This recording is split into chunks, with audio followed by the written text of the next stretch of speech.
Hello, I'm Dr. Lemmon, and this is an introduction to my November blog. I'm looking over here. It's like, yeah, it's November. I write them usually somewhere about a month ahead of time, so I have to kind of contemplate a little bit when I get to do these reviews. I think the approach I'm going to look at today, when we start to finalize this year of looking at ranges, and maybe in December or at least in January's blog, we'll start to take a look at how we're going to address the future. So when I talk about ranges, I have to remind you that you're a collection of ranges. Just like DNA, you're a collection of the potential for, my goodness, for proteins to produce a relationship or patterns that produce some type of a matrix that in some way, shape, or form represents uniquely you. You're an arrangement of the way you behave and act, all which have been learned, which package you in through a culture. Of course, the instrument of training was family. So you sit there and you have skills and all this diversity that's available to you, all within certain ranges. That's exactly how it's all set up.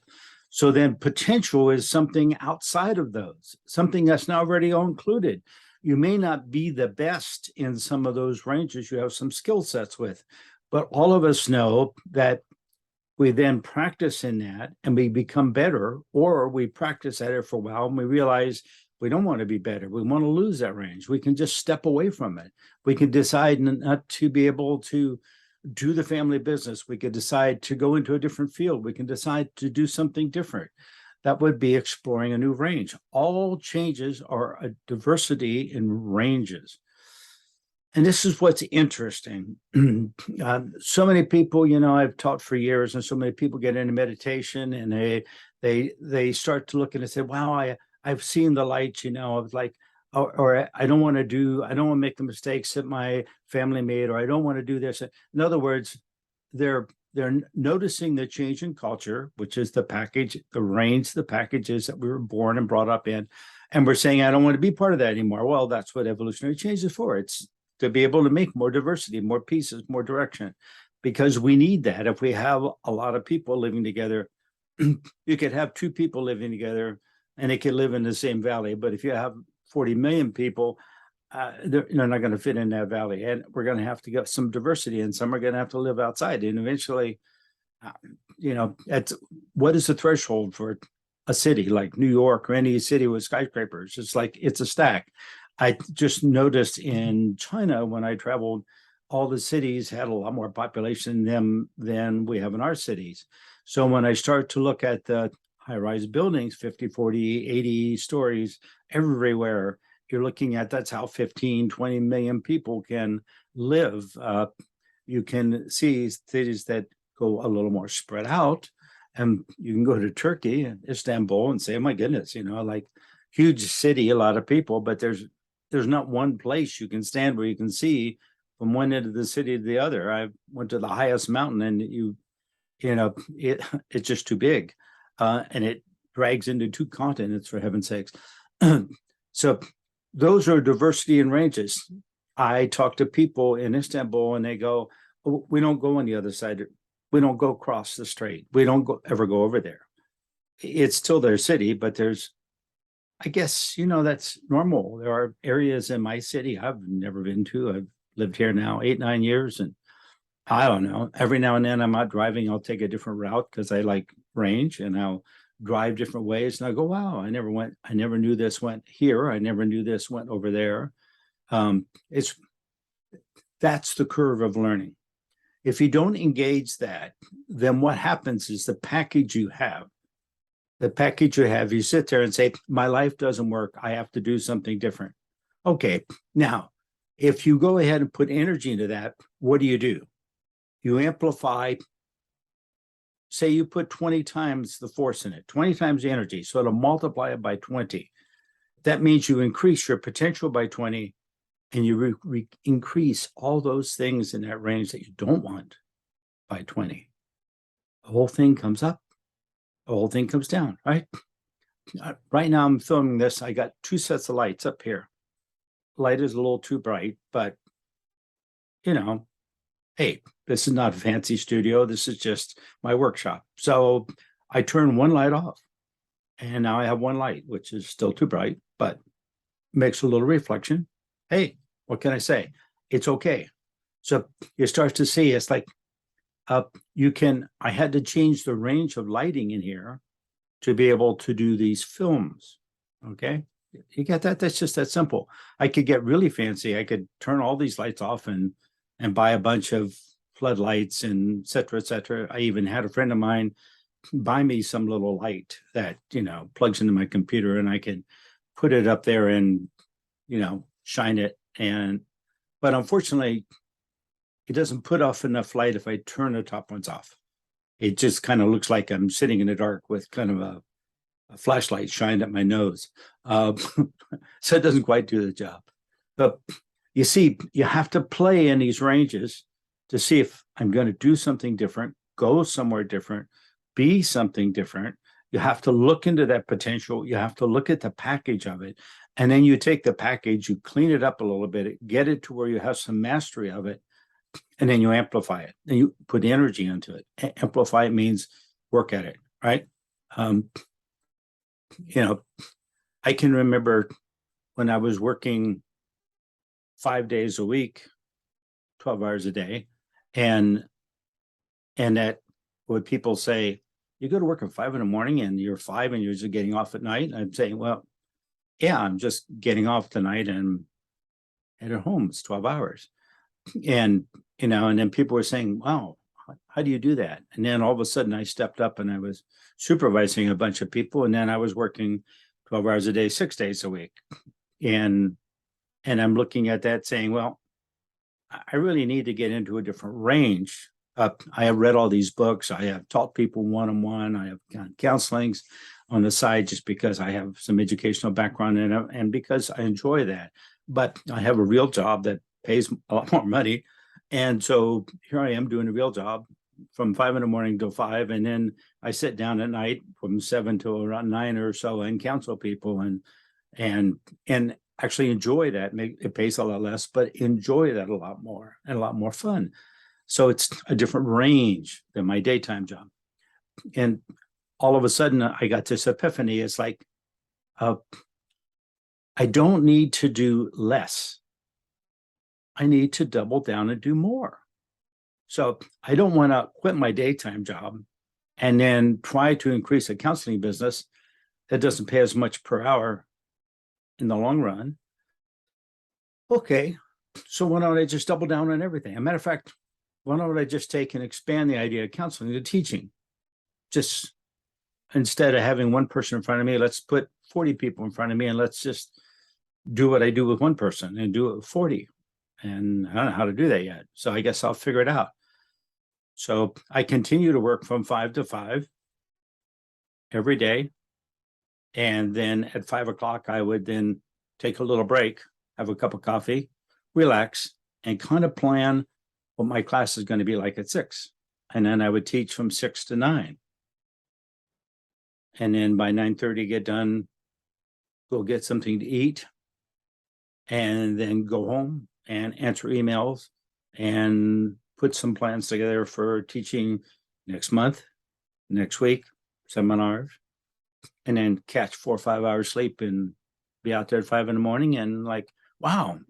And combining all that together started to actually enrich me. In other words, I learned a lot more.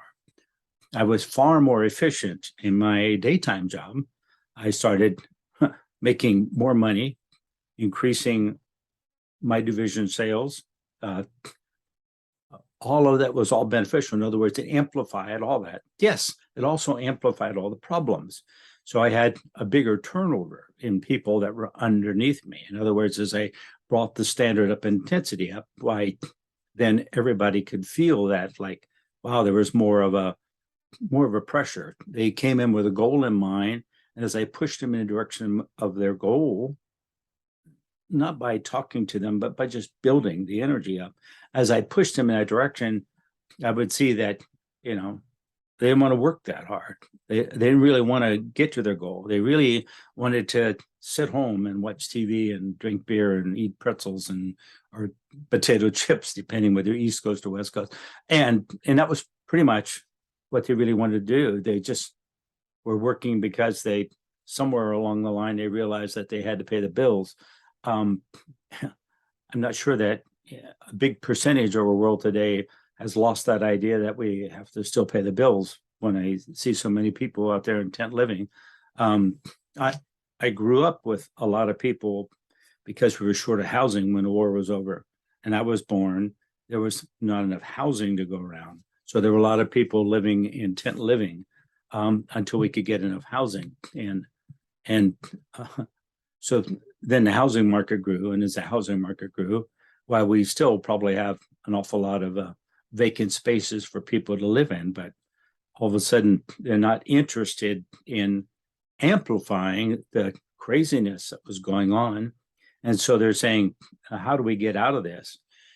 And so they're not holding on to one range, expanding it out, and then looking at another range to develop in so that they can have a transgression from one to the other, so they can step over and maintain their quality of life, maintain the quality of relationships, maintain the idea of being part of a culture, but in a more diverse way, right? So that supports the whole idea of the package we live in, right? We can take somebody that was raised in a culture, we can bring them over there, we can scan their brain and map it with fMRI, we can map it all out, and then we can have them go to college here for 4 years and graduate, and then we can map their brain out again. And my goodness, their brain has expanded in different directions. It's not a bigger brain, it's the same size. It's just now mapped different because of their learning in school. But not only their learning, but they've spent time in a culture that's different than theirs too. Not better, just different. So that's another range. So then they go back to their culture. And next thing you know is that they're bringing not only knowledge back to the culture, but they're bringing more diversity. They're not doing it the American way. They're doing it their cultural way with some diversity, right? So there's some changes in ideas that would all of a sudden make for expansion. And then the other people that they're a part of their community would say, wow, now we see some potential that's different. They'd never sit there and say, well, you learned that from America. In the very beginning, it may seem like that, but it pretty much is when they have two packages, they start to integrate. And that's what we see as we start to look today, as we're doing more and more research in the world, a research school or university in the United States will have research projects in other countries. They'll do research in one country and then try to duplicate in another country. They'll look at diversity, they'll look at changes, they'll look at conditions. They're looking for more variables. Do you understand this is all looking for more ranges? There's things we have not got into that we can say it's new knowledge, but it's really not new knowledge because we really don't do diddly squat. We know very, very little. We just got enough that, it's like a primer and you learn to read language. You could read a couple of words, or other words you don't. I can remember when I was a kid, it's like, hey, grandma, what's this word? I don't know what this word is. And she would be teaching me and I could expand my vocabulary. So we're doing the same thing in ranges. We're expanding those out. That's just profound. The ranges are a phenomenon. They're just a phenomenon. They're out there. We see them. We hear people. We go, oh my goodness, here's a multi-billionaire. It's like, I can't begin to imagine millions and millions of dollars for a house.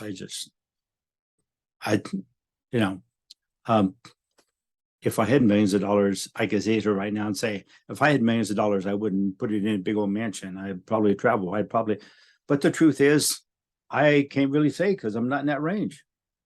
You sit me in that range, that might be a different story. I see other people that have 5, 6 houses and they're multi-million dollars each. And I'm going, oh my goodness. But what is the point all of a sudden? What's the point? You have a house by the lake and you use it maybe for 2 weeks every year, and it's costing you, it's a $400,000 house up by the lake when you got a boat up there, and you got to hire people to take care of it. You got to hire someone to take the boat out of the water and put it back in again. You got to hire this. And it's like, wow, it's kind of interesting. None of that is in my range right now. I don't know where your range is, but that's why we do these classes. Do I want to be in that range? Well, right now, from where I said, no, I don't really want to, but who knows, right? Since obviously I'm not going to get lucky and I'll buy lottery tickets and we'll charge a whole lot of money. I just kind of like, so unless I expand that range, unless I come up with something different, then it's just going to be explorations for me. And if I encourage you to do something and you discover something totally new for you, then we all benefit from it.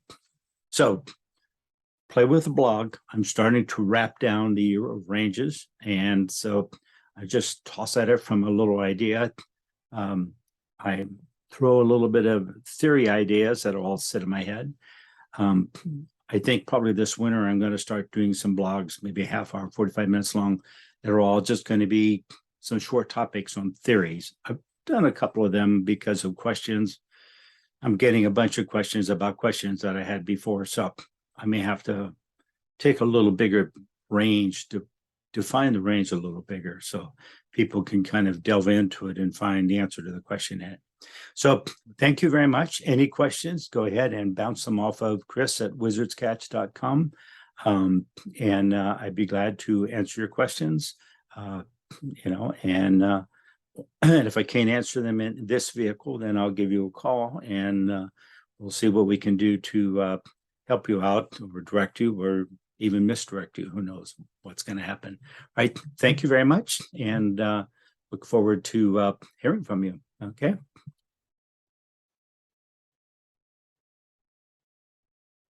There we go. It's always 2 or 3 steps. It's always kind of interesting.